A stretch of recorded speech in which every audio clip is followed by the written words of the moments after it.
Assalamualaikum Sobat Tirai Gaib. Salam jumpa di channel cerita horor. Di channel ini akan kami ajak kalian menelusuri dunia mistis yang tegang dan menyeramkan. Silahkan subscribe, like, komen, dan share, serta nyalakan tombol notifikasinya, supaya kalian tidak ketinggalan cerita terbaru dari channel kami. Yang sudah subscribe, semoga diberikan umur panjang, kesehatan, dan berlimpah rezeki serta selamat dunia akhirat. Di tengah hamparan sawah yang luas dan perbukitan yang hijau, terdapat sebuah desa kecil yang menyimpan sejuta keindahan, baik alam maupun budaya. Sebuah desa yang penuh kedamaian dan kebersamaan. Desa yang masih kental dengan nuansa alam, di mana pepohonan rindang dan udara segar menjadi teman sehari-hari setiap warganya. Jalan-jalan desa yang masih terbuat dari tanah membuat suasana di sini terasa begitu alami dan penuh ketenangan. Kehidupan di desa ini sangat berakar pada nilai-nilai kebersamaan dan gotong royong. Setiap aktivitas sehari-hari dilakukan dengan saling membantu. Dari memanen padi di sawah hingga membangun rumah, tidak ada yang merasa sendirian. Warga desa selalu bahu-membahu, bersama-sama menyelesaikan tugas dan berbagi kebahagiaan. Tidak jarang kita melihat kelompok ibu-ibu yang berkumpul di depan rumah, saling bertukar cerita sambil menumbuk padi atau memasak bersama. Di tengah desa, terdapat sebuah masjid yang menjadi pusat kegiatan agama. Setiap waktu, suara azan mengalun merdu, mengajak seluruh warga untuk berhenti sejenak dari rutinitas dan berkumpul di rumah Allah. Kehidupan beragama sangat dihargai di desa ini, dan setiap orang berusaha untuk menjaga hubungan baik dengan Tuhan dan sesama. Warga desa mengajarkan anak-anak mereka untuk selalu berbudi pekerti yang baik, menjaga sholat, dan hidup penuh dengan kasih sayang. Di desa ini, tidak ada pembatas antara satu orang dengan orang lainnya.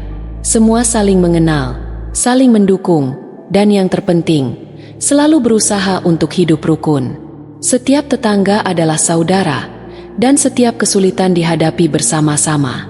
Ini adalah desa yang tidak hanya mengajarkan kerja keras, tetapi juga nilai-nilai kehidupan yang penuh dengan rasa syukur, keikhlasan, dan kasih sayang. Di sebuah desa kecil yang jauh dari hiruk-pikuk perkotaan ini, hiduplah seorang pemuda bernama Mas Dedi. Dia bekerja di sebuah pabrik kayu lapis yang terletak agak jauh dari pemukiman. Setiap hari dia bekerja keras untuk mencukupi kebutuhan hidupnya dan ibunya yang sudah tua. Rumah mereka sederhana, berdinding kayu dengan atap seng yang sudah mulai berkarat di beberapa bagian. Meski hidup dalam keterbatasan, Mas Dedi bukanlah orang yang mudah mengeluh. Setiap pagi dia bangun sebelum matahari terbit.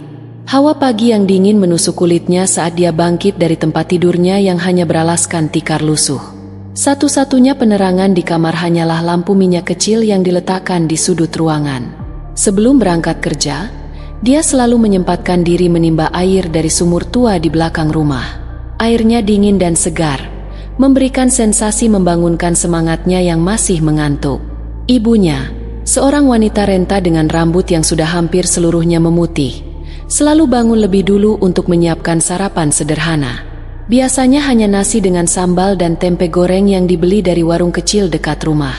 "Makan dulu, Nak, jangan kerja dengan perut kosong," ucap ibunya dengan suara lembut. Mas Dedi tersenyum dan mengangguk. Baginya, melihat ibunya tetap sehat dan bisa memasak untuknya sudah menjadi kebahagiaan tersendiri. Dia duduk di lantai kayu yang dingin, menyendok nasi dengan lahap, lalu menyeruput teh hangat buatan ibunya.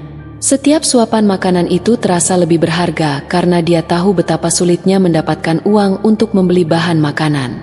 Setelah selesai sarapan, Mas Dedi bersiap untuk berangkat ke pabrik. Dia mengenakan kaos lusuh dan celana panjang yang sudah pudar warnanya. Sepatu bututnya yang sudah bertahun-tahun menemaninya bekerja masih setia menempel di kakinya meski bagian solnya mulai tipis. Dengan semangat yang tetap menyala, dia berpamitan kepada ibunya dan berjalan kaki menuju pabrik. Perjalanan menuju tempat kerja bukanlah perjalanan yang mudah. Pabrik kayu lapis tempatnya bekerja berada cukup jauh dari pemukiman.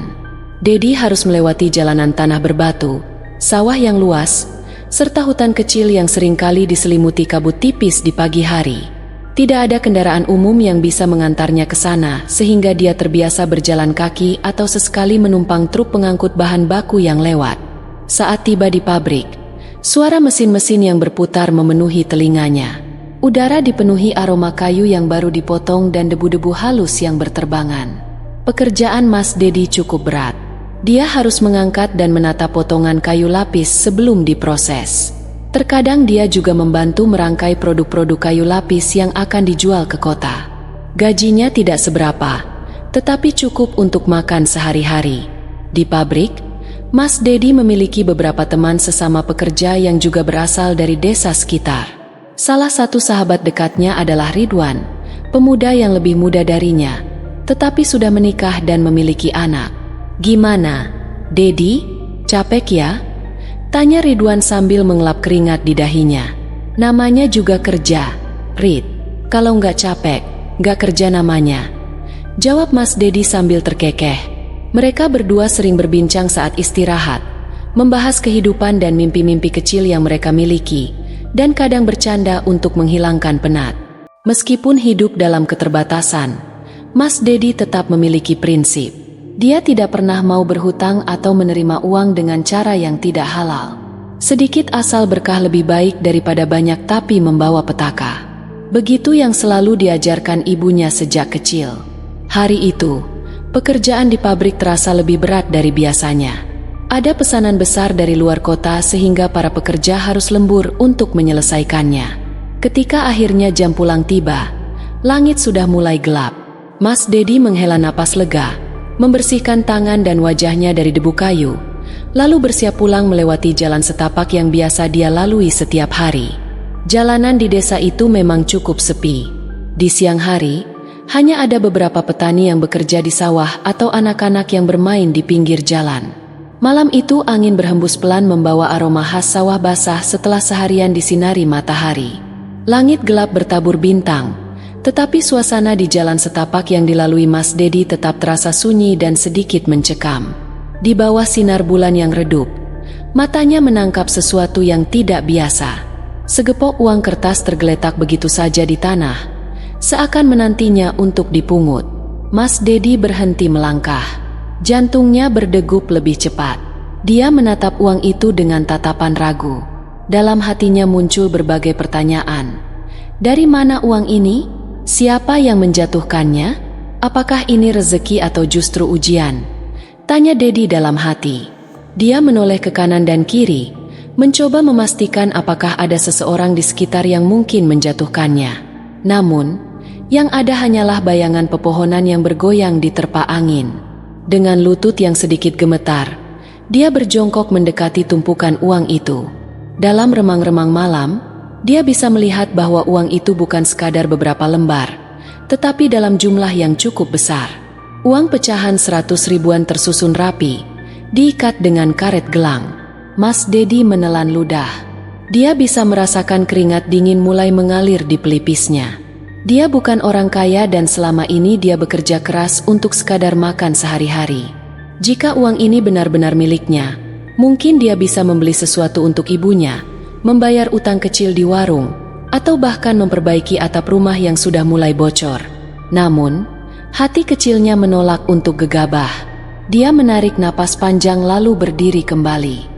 Dengan suara sedikit bergetar, dia bergumam, "Siapa tahu ada yang mencarinya."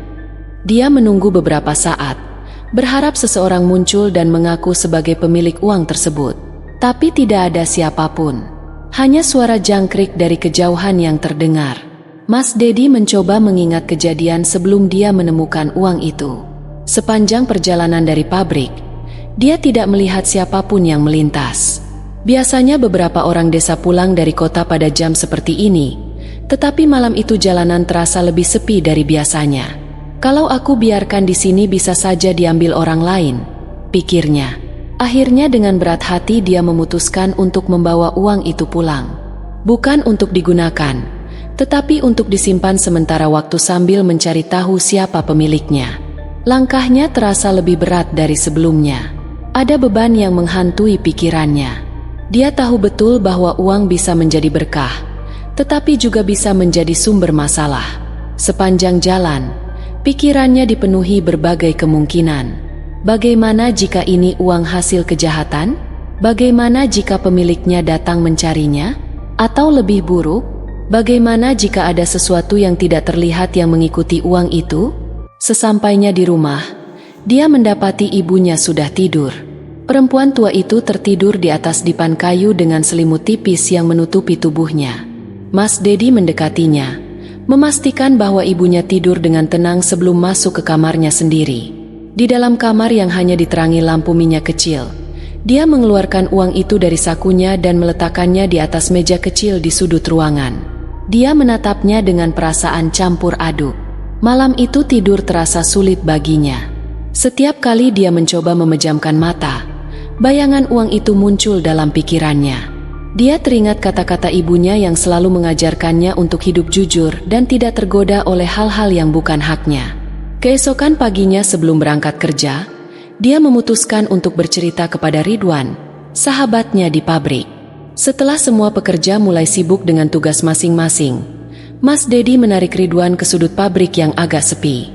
"Ada yang mau aku ceritakan, Wan?" katanya dengan suara pelan. Ridwan mengangkat alis. "Apa, Dedi? Mukamu serius banget? Aku nemu uang semalam di jalan dekat sawah. Banyerit, segepok." Mata Ridwan membelalak. "Serius, Dedi? Banyak tuh, maksudnya berapa?" "Paling enggak jutaan," jawab Mas Dedi. Ridwan bersiul pelan lalu menepuk bahu sahabatnya. "Wah, ini rezeki nomplok namanya. Kenapa enggak kamu pakai aja?" Mas Dedi menggeleng. "Aku enggak yakin, Rid. Aku takut ini bukan uang halal. Kalau ada yang kehilangan, aku harus balikin."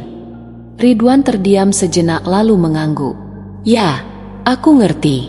Tapi gimana kalau nggak ada yang nyari? Gimana kalau ini memang dikasih Tuhan buat kamu?" Mas Dedi hanya bisa menghela napas. "Aku mau cari tahu dulu.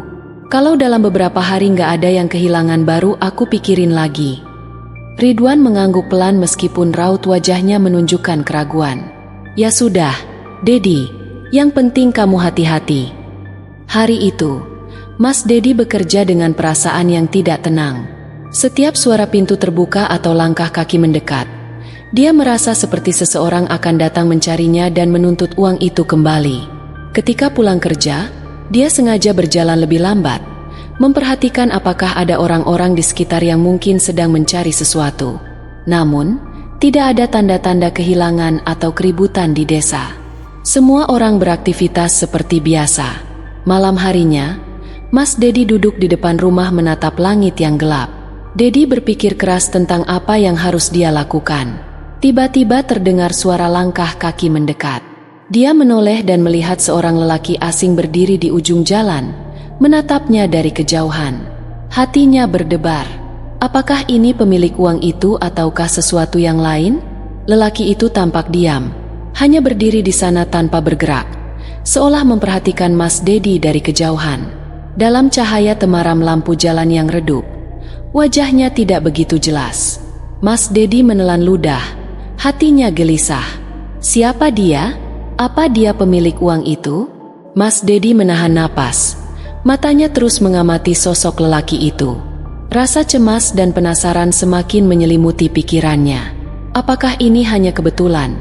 Ataukah ada kaitannya dengan uang yang dia temukan? Dia mencoba menenangkan dirinya, berpikir bahwa mungkin lelaki itu hanya penduduk desa yang kebetulan lewat. Namun, semakin lama sosok tersebut tetap berdiri di sana, tanpa bergerak sedikit pun. Setiap detik terasa seperti berjam-jam bagi Mas Dedi. Rasa takut mulai merayapi dirinya, ditambah dengan ketidakpastian apakah ini benar-benar hanya kebetulan atau ada sesuatu yang lebih besar di baliknya. Akhirnya, setelah beberapa lama, lelaki itu mulai bergerak perlahan, menuju ke arah rumah Mas Dedi. Langkahnya berat, seolah ada beban yang mengikutinya. Mas Dedi merasa tubuhnya kaku, namun dia berusaha tetap tenang. Dia berlari secepatnya masuk ke dalam rumah, menutup pintu dengan hati-hati, dan mengunci jendela. Matanya terpaku pada jendela kecil yang menghadap ke jalan. Suasana hening di luar rumah, hanya suara angin dan sesekali suara jangkrik yang terdengar. Namun, perasaan cemas semakin menguat. Tiba-tiba, suara ketukan pelan terdengar di pintu rumahnya. Mas Dedi terdiam, Jantungnya berdetak kencang. Dia berusaha menguatkan dirinya, tetapi keringat dingin mulai mengalir di pelipisnya. Siapa itu? Apa yang mereka inginkan? Ketukan itu semakin keras, seakan ada yang tidak sabar untuk masuk. Dengan hati berdebar, Mas Dedi mendekati pintu, menahan napas, dan mendengarkan. Suara itu, suara lelaki yang dia lihat tadi, terdengar lagi. "Dedi, kamu di dalam?" Suaranya datar, berat, seakan mengandung ancaman. Mas Dedi terperanjat. Bagaimana lelaki itu tahu namanya? Dia tidak pernah bertemu dengan sosok tersebut sebelumnya. Mas Dedi mundur perlahan, mencoba menjauh dari pintu. Keringatnya semakin deras mengalir. Tubuhnya gemetar. Ia ingin berteriak, ingin meminta tolong, tetapi suaranya seakan tersangkut di tenggorokan. Ketukan itu berhenti sejenak, dan kemudian terdengar lagi. Kali ini lebih keras, lebih memaksa. "Dedi, buka pintunya. Kamu tahu tentang uang itu." Suara itu semakin jelas, semakin mengerikan. Hati Mas Dedi berdebar kencang, seolah dunia berhenti sejenak. Dia teringat kata-kata ibunya yang selalu mengajarkannya untuk hidup jujur dan tidak mudah tergoda oleh hal-hal yang bukan haknya. Dia menggenggam golok kecil yang biasa digunakan ibunya untuk memotong kayu, mencoba menenangkan dirinya. Ketukan itu semakin mengeras, hampir seperti menghancurkan pintu rumahnya. Dengan gemetar, Mas Dedi memutuskan untuk mengambil keputusan berani. Dia harus mencari tahu apa yang terjadi dan apa yang sebenarnya sedang terjadi dengan uang itu. "Siapa kamu? Apa yang kamu inginkan?" serunya dengan suara bergetar. Namun, suara dari luar tidak menjawab. Sebaliknya, suara tawa mengerikan yang dalam dan berat mulai terdengar, memecah keheningan malam yang mencekam. Mas Dedi merasakan bulu kuduknya berdiri, takut setengah mati. Apa yang sedang terjadi? Apa makhluk ini menginginkan uang yang dia temukan? Pintu tiba-tiba bergetar hebat, seolah ada kekuatan besar yang mencoba membukanya dari luar. Mas Dedi berlari ke jendela, mencoba melihat keluar, namun yang dia lihat hanya kegelapan yang tak berujung. Ketika dia melihat dengan seksama, sosok lelaki itu sudah tidak terlihat lagi.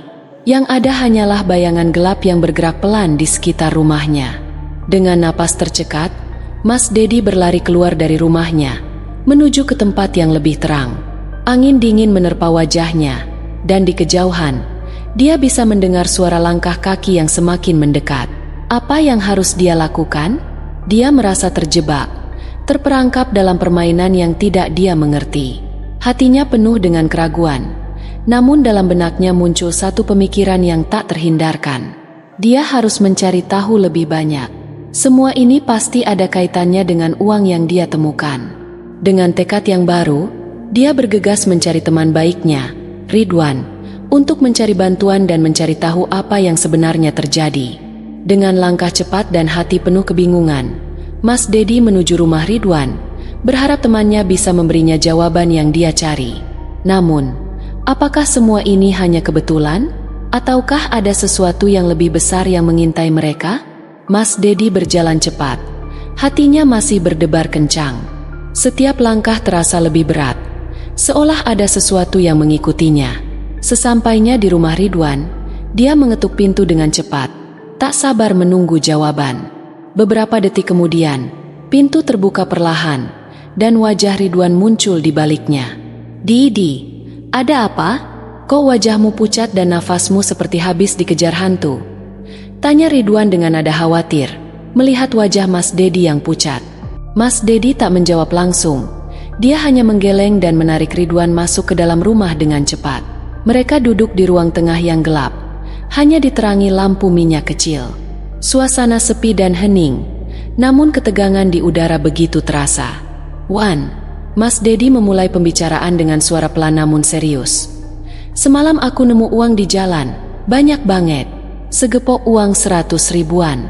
Terus malam ini, ada sosok misterius yang mengikuti aku, mengetuk pintu rumah, dan tahu nama aku." Ridwan terdiam sejenak, matanya terbelalak. "Apa? Sosok misterius? Kamu pasti salah lihat, Dedi. Tapi kalau itu benar, Berarti ada yang gak beres. Uang itu, kamu bawa ke sini? Tanya Ridwan dengan cemas. Mas Dedi mengangguk dan mengeluarkan uang yang ia temukan semalam dari dalam tasnya. Uang itu masih terbungkus dalam plastik kecil dan terlihat begitu rapi. Namun ada sesuatu yang aneh dengan uang itu. Ridwan memandang uang itu dengan hati-hati, seolah merasakan sesuatu yang tidak biasa. "Wan, aku takut," ujar Mas Dedi dengan suara bergetar. "Ada yang gak beres dengan uang ini. Aku merasa ada sesuatu yang mengikuti aku, seperti makhluk yang entah dari mana datangnya. Dan aku cuma mau tahu apa yang harus aku lakukan. Ini bukan cuma soal uang, ini soal keselamatanku dan ibuku." Ridwan terdiam, seolah mencoba mencerna semuanya. Setelah beberapa detik yang terasa lama, dia berkata, "Mungkin kita harus minta bantuan orang yang lebih tahu, Didi. Aku gak ngerti apa yang sebenarnya terjadi, tapi kalau uang itu bawa masalah, kita butuh seseorang yang lebih paham untuk membantu kita." Mas Dedi menatap sahabatnya, dan dalam hatinya dia tahu bahwa mereka tidak bisa mengatasi masalah ini sendiri. Mereka membutuhkan bantuan dari seseorang yang lebih berpengalaman, yang mungkin bisa menjelaskan apa yang sebenarnya terjadi dengan uang itu dan makhluk-makhluk aneh yang mengikutinya. "Ada satu orang yang mungkin bisa membantu kita," kata Ridwan pelan.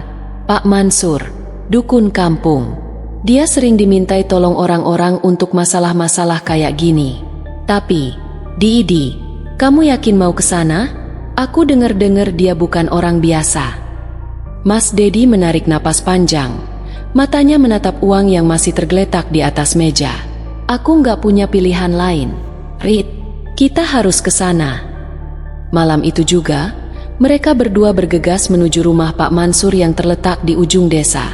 Jalanan sudah mulai sepi, hanya terdengar suara angin yang berdesir di antara pepohonan. Semakin mereka mendekati rumah Pak Mansur, suasana semakin gelap dan mencekam. Rumah Pak Mansur terletak jauh dari pemukiman, di antara pepohonan besar yang seolah menghalangi cahaya bulan untuk masuk. Ketika mereka sampai di depan rumahnya, Mas Dedi mengetuk pintu dengan tangan gemetar. Beberapa detik kemudian, pintu terbuka dengan suara berderit pelan. Seorang pria tua dengan janggut panjang dan mata yang tajam berdiri di ambang pintu. Pak Mansur mengenakan pakaian tradisional dan terlihat tenang meskipun ada aura misterius di sekelilingnya. "Masuk, anak-anak, apa yang bisa saya bantu?" Suara Pak Mansur dalam, penuh wibawa, namun terdengar ramah. Mas Dedi dan Ridwan saling berpandangan sebentar, lalu masuk ke dalam rumah Pak Mansur. Di dalam, suasana lebih gelap, hanya ada cahaya lampu minyak yang temaram, dan bau dupa yang memenuhi udara. Pak Mansur mempersilakan mereka duduk di lantai, dan dengan serius, dia menunggu mereka untuk berbicara. "Ada yang perlu saya bantu?" tanya Pak Mansur setelah beberapa detik hening. Mas Dedi menatap Pak Mansur, lalu mulai menceritakan segala yang terjadi sejak dia menemukan uang di jalan. Dia menjelaskan bagaimana dia merasa ada sesuatu yang mengikuti, ketukan di pintu, dan perasaan takut yang terus menghantuinya. Pak Mansur mendengarkan dengan seksama, tidak pernah menyela. Setelah Mas Dedi selesai bercerita, Pak Mansur menghela napas panjang, lalu berkata dengan suara pelan namun penuh berat, "Uang yang kamu temukan itu bukan uang biasa. Itu adalah uang pesugihan, uang yang didapatkan dengan cara yang tidak halal. Ada orang yang telah melakukan ritual untuk mendapatkannya, namun untuk mendapat kekayaan instan, mereka harus memberi tumbal." Mas Dedi terkejut, mulutnya kering. "Pesugihan?" tanyanya dengan suara gemetar. Pak Mansur mengangguk. "Betul, uang itu bukan datang begitu saja. Dia membawa makhluk gaib yang terikat padanya. Dan jika kamu mengambilnya, kamu terikat dengan energi dari makhluk itu. Selama uang itu ada padamu, makhluk itu akan terus mengikutimu." Ridwan memandang Pak Mansur dengan ragu. "Tapi kami sudah membuang uang itu ke sungai, Pak. Kami sudah berusaha menyingkirkannya." Pak Mansur menatap mereka berdua dengan tajam. "Membuang uang itu tidak cukup. Energi yang mengikutinya sudah terikat dengan kalian. Kalian harus melakukan ritual pembersihan agar ikatan ini terputus, atau makhluk itu akan terus mengganggu kalian, bahkan bisa berbahaya." Mas Dedi merasa tubuhnya lemas mendengar penjelasan itu. "Apa yang harus kami lakukan, Pak?" tanyanya dengan suara penuh harap. Pak Mansur berdiri dan membuka lemari kayu di sudut ruangan. Dia mengambil botol kecil berisi cairan hitam pekat dan beberapa helai daun kering. "Ritual ini harus dilakukan di tempat yang kamu temukan uang itu. Kalau tidak, makhluk itu tidak akan berhenti mengganggu kalian." Mas Dedi dan Ridwan saling pandang, ketakutan namun juga merasa bahwa ini satu-satunya jalan keluar dari masalah yang semakin menjerat mereka. Tanpa ada pilihan lain, mereka pun memutuskan untuk mengikuti petunjuk Pak Mansur. Malam itu juga, mereka berangkat kembali ke jalan tempat Mas Dedi menemukan uang itu, dengan hati yang penuh kecemasan, namun tekad yang semakin bulat. Apa yang akan mereka temui di sana? Dan apakah ritual Pak Mansur bisa benar-benar memutuskan ikatan makhluk itu? Mereka hanya bisa berharap bahwa ini adalah akhir dari teror yang mengancam mereka. Malam semakin larut, dan angin kencang mulai berhembus saat Mas Dedi dan Ridwan bersama Pak Mansur berjalan menuju jalan setapak tempat Mas Dedi menemukan uang tersebut. Suasana semakin mencekam. Hanya suara langkah kaki mereka yang terdengar, seiring dengan desiran angin yang seolah mengiringi perjalanan mereka. Di kejauhan, cahaya rembulan yang redup menyinari jalanan berbatu yang mereka lalui. Setiap langkah terasa lebih berat bagi mereka. Mas Dedi tak bisa menahan ketegangan yang ada di hatinya. Rasa takut bercampur dengan rasa ingin tahu. Apakah ritual ini benar-benar akan mengakhiri semuanya? Ataukah mereka akan semakin terjerat dalam masalah yang lebih besar? Dia menoleh ke arah Pak Mansur, yang berjalan tenang di depan mereka, seakan tidak terpengaruh oleh kegelapan malam yang menyelimuti. "Apa yang sebenarnya terjadi dengan uang itu, Pak?" tanya Mas Dedi dengan suara penuh rasa ingin tahu. Pak Mansur berhenti sejenak dan menatap mereka dengan serius. "Uang itu adalah hasil dari perjanjian gelap. Biasanya, mereka yang melakukan pesugihan akan mendapatkan kekayaan dalam waktu singkat, tetapi dengan harga yang sangat mahal. Salah satu syaratnya adalah harus ada tumbal, dan tumbal itu bisa berupa apa saja, nyawa, harta benda, atau bahkan jiwanya sendiri. Makhluk yang mengikutinya bukan hanya penjaga, tetapi juga pengambil hutang. Jika kamu mengambilnya, maka kamu telah mengikat diri dengan mereka." Mas Dedi mengangguk perlahan, merasa berat dengan kenyataan yang baru saja dia dengar. Semua ini terasa seperti mimpi buruk yang tak berujung. Di tengah ketakutannya, dia tetap merasa ada harapan. Harapan agar mereka bisa terbebas dari makhluk yang mengintai mereka. Mereka terus berjalan sampai akhirnya tiba di tempat di mana Mas Dedi menemukan uang itu semalam. Jalan setapak itu sekarang terlihat lebih gelap dari sebelumnya, dan udara terasa lebih berat, seolah ada yang mengawasi mereka dari balik bayangan pohon-pohon yang tinggi. Pak Mansur mengangkat tangan, memberi isyarat agar mereka berhenti. "Di sini," katanya, suaranya dalam dan penuh kekuatan. "Berdiri di tengah sini, dan mari kita mulai ritualnya." Dengan hati berdebar, Mas Dedi dan Ridwan mengikuti instruksi Pak Mansur. Mereka berdiri di tengah jalan setapak, dikelilingi oleh pepohonan tinggi yang seolah membungkus mereka dengan keheningan. Pak Mansur membuka botol kecil yang dia bawa, dan dengan hati-hati dia menyiramkan cairan hitam itu di sekitar mereka. Aromanya tajam dan sedikit menyengat, mencampur dengan aroma tanah basah dan rumputan yang ada di sekitar mereka. Kemudian, dia mengambil beberapa daun kering dan menaburkannya di tanah. "Ini adalah ritual untuk memutuskan ikatan kalian dengan makhluk yang mengikuti uang itu," kata Pak Mansur dengan suara yang semakin dalam. "Dengarkan baik-baik, dan tetaplah tenang. Jangan biarkan ketakutan menguasai kalian." Pak Mansur mulai melantunkan dua-dua dalam bahasa kuno yang tidak mereka mengerti, namun suaranya begitu kuat dan penuh kekuatan. Setiap kata yang diucapkannya menggema di udara yang semakin dingin. Tiba-tiba, angin berhembus lebih kencang, dan terdengar suara langkah kaki yang berat dari kejauhan. Mas Dedi dan Ridwan saling memandang, ketegangan semakin memuncak. Suara langkah itu semakin mendekat, dan tiba-tiba mereka melihatnya. Dari balik pepohonan, muncul sebuah bayangan hitam besar dengan mata merah menyala. Makhluk itu lebih besar dari yang mereka bayangkan, dengan tubuh tinggi menjulang, tangan panjang yang menggantung hampir menyentuh tanah, dan kuku tajam seperti pisau. Rasa takut menguasai tubuh mereka, tetapi mereka berusaha untuk tetap tenang. Pak Mansur tidak terkejut. Dia tetap melanjutkan mantra-mantranya dengan suara yang semakin keras. Makhluk itu menghentikan langkahnya, berdiri diam di ujung jalan setapak, seolah menunggu sesuatu. Mas Dedi dan Ridwan bisa merasakan hawa dingin yang semakin mengerikan, seolah makhluk itu sedang mengintai mereka. "Jangan takut," kata Pak Mansur pelan, namun tegas. "Kalian sudah melakukan yang benar. Sekarang, ikatan ini akan terputus." Dengan cepat, Pak Mansur melemparkan daun-daun kering yang telah dia siapkan ke tanah, dan tiba-tiba, seberkas cahaya terang menyembur dari tanah tempat mereka berdiri. Cahaya itu begitu kuat sehingga menyilaukan mata mereka. Makhluk itu terkejut, dan tubuhnya mulai bergetar hebat. Suara teriakan panjang terdengar dari mulut makhluk itu, suara yang sangat menyakitkan, hingga rasanya hampir memekakan telinga. Makhluk itu mulai menghilang. Tubuhnya mengejang seolah terbakar dari dalam. Semakin lama semakin samar, hingga akhirnya lenyap sama sekali. Suasana kembali tenang, namun hawa dingin masih terasa menggigit kulit mereka. Mas Dedi dan Ridwan berdiri terpegun, tidak percaya dengan apa yang baru saja mereka alami. Mereka melihat Pak Mansur, yang kini terlihat kelelahan namun juga lega. "Sudah selesai," kata Pak Mansur dengan suara rendah. "Ikatan kalian sudah terputus.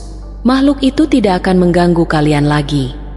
Mereka berdiri di sana beberapa saat, saling memandang satu sama lain. Tak ada kata yang bisa mereka ucapkan, hanya perasaan lega yang perlahan mengalir. Semua ketakutan dan kekhawatiran yang menghantui mereka selama ini akhirnya berakhir. "Apa yang harus kita lakukan dengan uang itu, Pak?" tanya Mas Dedi. Suara masih terdengar pelan. Pak Mansur mengangguk. "Sekarang, uang itu tidak punya kekuatan apa-apa. Tetapi kalian harus menyerahkannya pada yang berwenang, atau buang jauh-jauh. Yang penting, jangan ada yang mengambilnya lagi." Mereka berterima kasih pada Pak Mansur dan segera meninggalkan tempat itu. Langit sudah mulai terang, tanda bahwa fajar akan segera datang. Mas Dedi dan Ridwan merasa ringan, seolah sebuah beban berat telah hilang dari tubuh mereka. Hari itu, mereka kembali ke desa dengan ketenangan yang baru. Meski banyak yang masih membingungkan dalam pikiran mereka tahu satu hal, mereka telah melewati ujian yang sangat berat dan selamat. Dalam kehidupan Mas Dedi, temuan uang yang dia anggap sebagai rezeki bisa menjadi ujian besar yang menguji keimanan dan ketakwaannya. Islam mengajarkan bahwa segala yang datang kepada kita, baik itu rezeki atau cobaan, adalah takdir dari Allah yang harus diterima dengan hati yang ikhlas. Namun, tidak semua yang tampak seperti rezeki adalah berkah. Allah berfirman dalam Al-Quran, "Dan berikanlah kepada mereka sebagian dari harta yang Allah berikan kepadamu." Quran Surat An-Nur ayat 33, yang mengingatkan kita untuk selalu menggunakan rezeki yang halal dan menjaga dari godaan jalan yang tidak diridhai Allah. Dalam kasus Mas Dedi, meskipun uang itu tampak menggiurkan, dia harus berhati-hati agar tidak terjerumus pada jalan yang dapat merusak kehidupannya, baik dunia maupun akhirat. Islam juga mengajarkan bahwa setiap tindakan kita memiliki konsekuensi, baik di dunia maupun di akhirat. Rasulullah Shallallahu Alaihi Wasallam bersabda, "Sesungguhnya amal itu tergantung pada niatnya." Hadis riwayat Bukhari dan Muslim. Ketika Mas Dedi menemukan uang tersebut, dia dihadapkan pada pilihan apakah dia akan mengikuti dorongan nafsu untuk menggunakan uang itu tanpa bertanya lebih jauh asal-usulnya, ataukah dia akan mencari kebenaran dan memilih jalan yang lebih baik. Dalam hal ini, ujian sesungguhnya adalah bagaimana dia mampu menahan diri dan memilih untuk tidak mengambil yang bukan haknya, meskipun tampak sebagai keuntungan instan. Uang yang didapatkan dari jalan yang tidak halal hanya akan membawa petaka, baik bagi diri sendiri maupun lingkungan sekitar. Oleh karena itu, meskipun terasa sulit, Mas Dedi harus mengingat bahwa keberkahan hanya datang melalui cara-cara yang diridhai Allah, bukan dengan jalan pintas yang menghalalkan segala cara. Terima kasih Sobat Tirai Gaib. Jangan lupa subscribe, like, komen dan share, serta nyalakan tombol notifikasinya, supaya kalian tidak ketinggalan cerita terbaru dari channel kami. Yang sudah subscribe semoga diberikan umur panjang, kesehatan, dan berlimpah rejeki, serta selamat dunia akhirat.